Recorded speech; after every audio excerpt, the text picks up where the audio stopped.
पत्नी के प्यार को लगकर डर करके भाग जाता। समझो उदयवीर भैया, इसलिए हमेशा पत्नी को सम्मान देना। गृहिणी गृह मुच्यते नार्य पूजन्ते तत् रमन्ते देवता। जिस घर में स्त्री का सम्मान होता है उस घर में देवता निवास करते हैं, और जिस घर में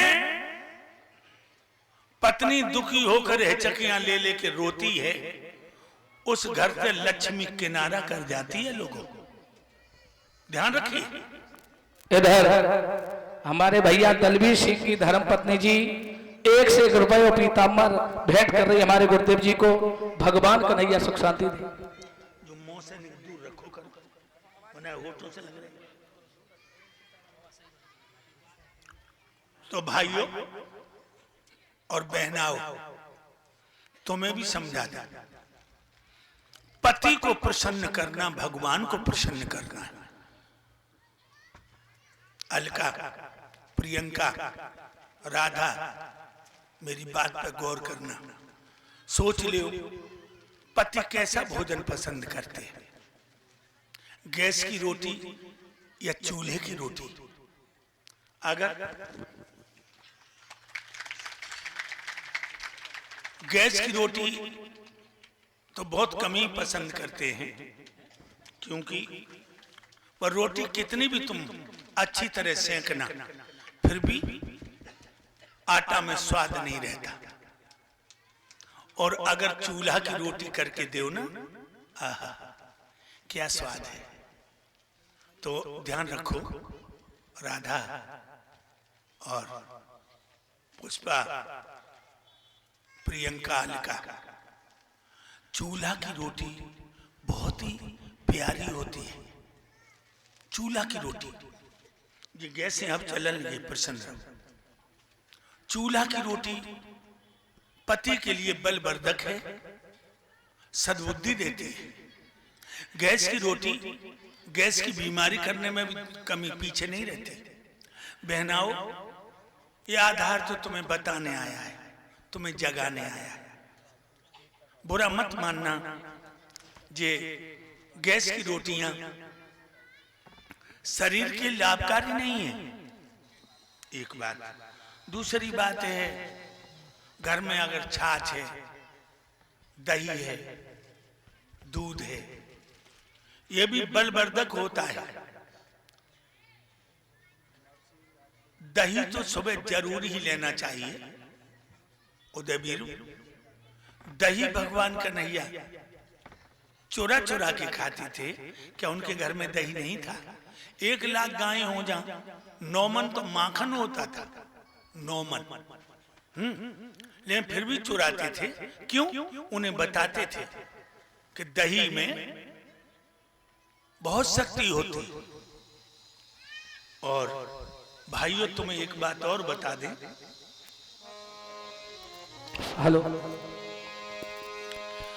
पत्नी जहां प्रसन्न रहे उस घर की होती सफाई।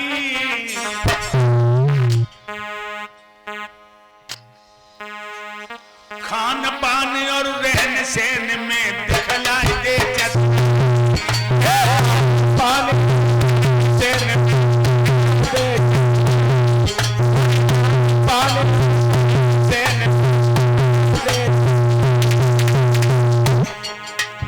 शिक्षित नारी बच्चों को देती है योग्य बनाई।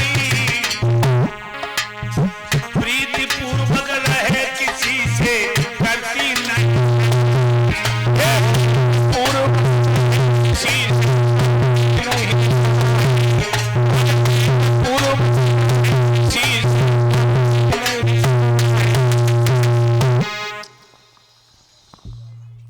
पत्नी जहां प्रसन्न रहे वह घर की हो सफाई। खान पान और रहन सहन में दिखलाई दे चतुराई। शिक्षित नारी बच्चों को देती है योग्य बनाई। लड़कों को तो पढ़ाते ही हो, लेकिन बेटियों को शिक्षा में पीछे मत रखो। हम देख रहे हैं आज बेटियों के साथ बड़ा पक्षपात हो रहा है। लड़का पैदा भो द्वारे ढोल बज रहो और बिटिया पैदा हुई ही तो गली में ऐसे जाए रहो मानो जग मुंह पे जूता मारे का हूं।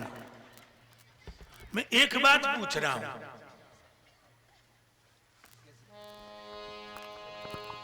बेटे का सम्मान जग में बेटी का सम्मान नहीं, पांडाल में बैठे हमें बता दो बेटी क्या नहीं।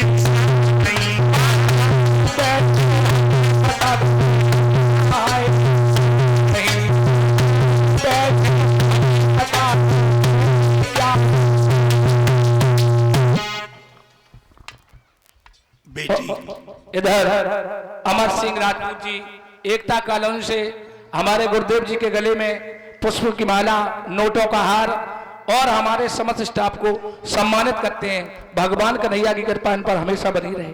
भाइयों, बहुत पक्षपात हो रहा है। वैसे एक बात बताऊं, कंस बहुत अच्छा था, आज के कंसों से कंस अच्छा था। कंस ने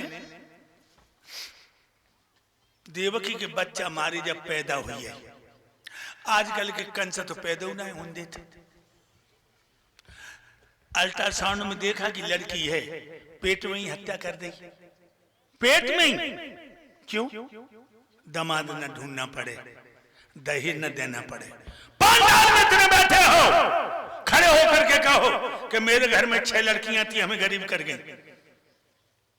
लोगों, बेटी कभी गरीब करने नहीं आती, बेटी कभी गरीब करने नहीं आती।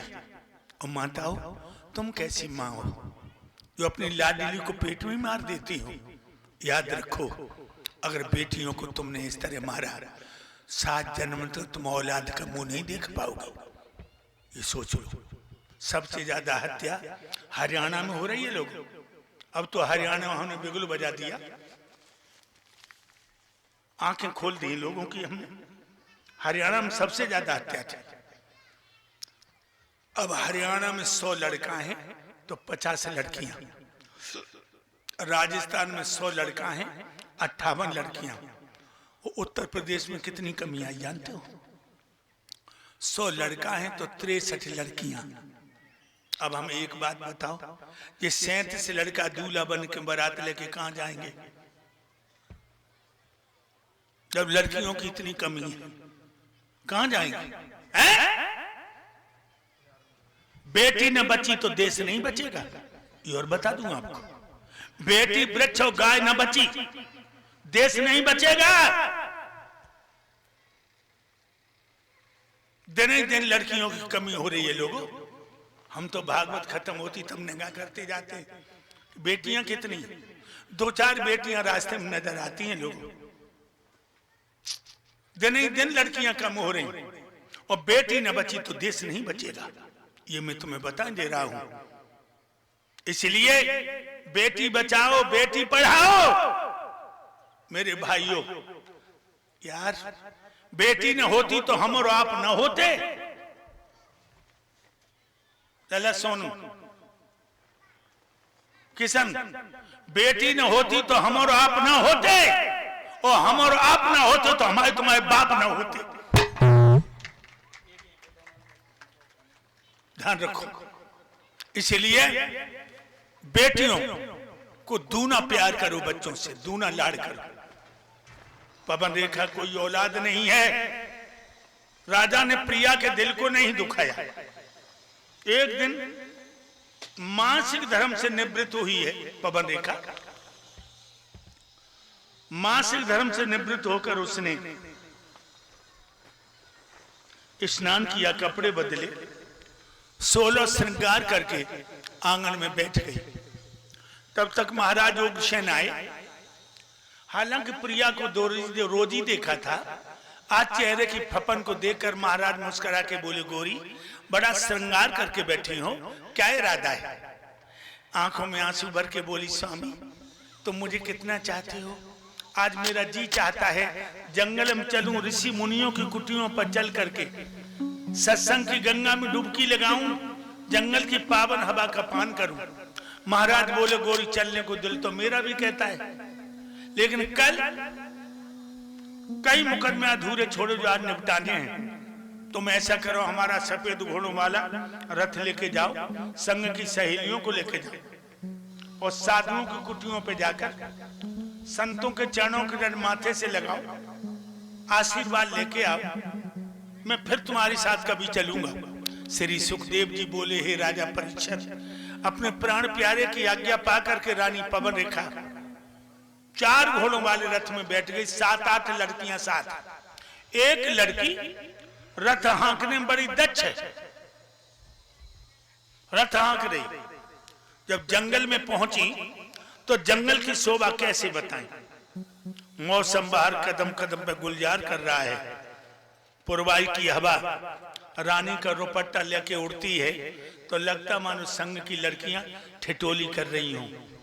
पपिया की पीऊ पीऊ पिया के बोलों की याद दिला रही है। कोयल की कुहू कुहू अनंग जगा रही है। मोरों की कोहकन बदन में फुरफुरी पैदा कर रही है। रानी पवन रेखा रथ में से कूद गई, लड़कियां भी कूद गई मस्त मौसम को देखकर।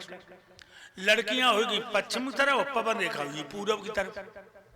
बहुत दूर निकल गई, हमारी समझ में 4-5 खेत दूर निकल गई। जंगल में बड़े बड़े जानवर, शेर, भेड़िया, बंदर, भालू, अजगर, चीते, लकड़भग्गा। जानवरों को देख के पवन रेखा कांपन लगी। दीदी हमें बचाओ, जो अजगर मेरी तरफ आए रहो। दीदी जल्दी आओ, जो भेड़िया मेरी तरफ लपक रहो। दीदी जल्दी, ये चीतो मेरी तरफ आ रहो। लड़कियों का फासला हो गया, लड़कियों का फासला हो गया। तब तक दुर्मिल्क नाम को राक्षस आएगा। पर राक्षस ने जो पवन रेखा की यौवन को देखा, पापी की आंखों में वासना आ गई और बाने पवन रेखा के पिया उग्रसेन का रूप बना लिया। पहले के राक्षस कायाकल्प कर लेते थे। ये आंखें बंद करके चीख रही है, हमें बचाओ। जे शेर मेरी तरफ आए रहो, हमें बचाओ, हमें बचाओ दीदी हमें। और तौलो जो पवन रेखा को दूल्हा बन के सामने पहुंचा, बोला, हे बबर शेर की औरत हो के भेड़ियों से डर गई। हाय जो पवन रेखा ने देखो, बाने ना जाने की जो मेरो पिया ना है। बाने सोची हम चली आई, इनको मन नहीं लगो, जब मैं पीछे पीछे चले आई। और का बोलो कुत्ता वो कमीना, का बोलो।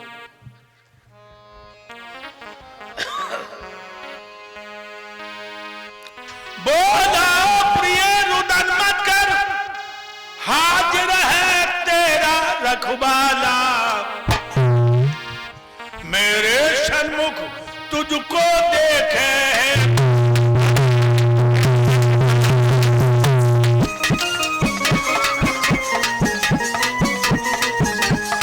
घबराओ नहीं रानी, मेरे सामने तुम्हें आंख उठा के देखेगा, उस हरामी की औलाद की आंखें निकाल लूंगा। हाय मैं बोली ना, समझी कि जो मेरा दूल्हा ना है। बाने सोची हम चली आई, इनको मन नहीं लगो, जो मेरे पीछे पीछे चली आए। और का बोलो कुत्ता, आइस बहार का सुख लूटे, जो मन भी बन को निकला, जो बन के खिले हुए गुल हैं यौवन से इनको।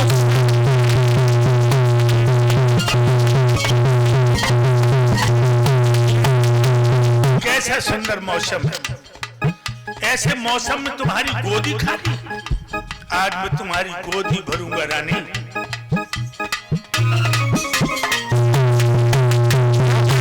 हो जा तैयार प्रिय, आ जाए यहाँ पे कोई पसंद। जो घूंघट करके बोली, मैं कब तुमको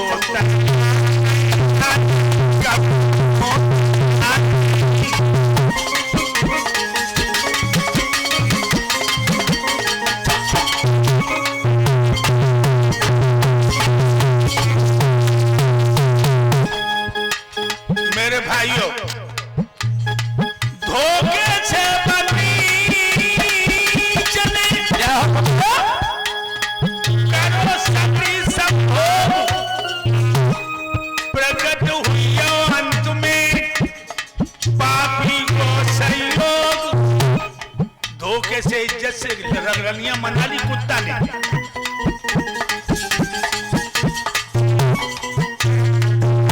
धोखे से इज्जत से खेल लिया।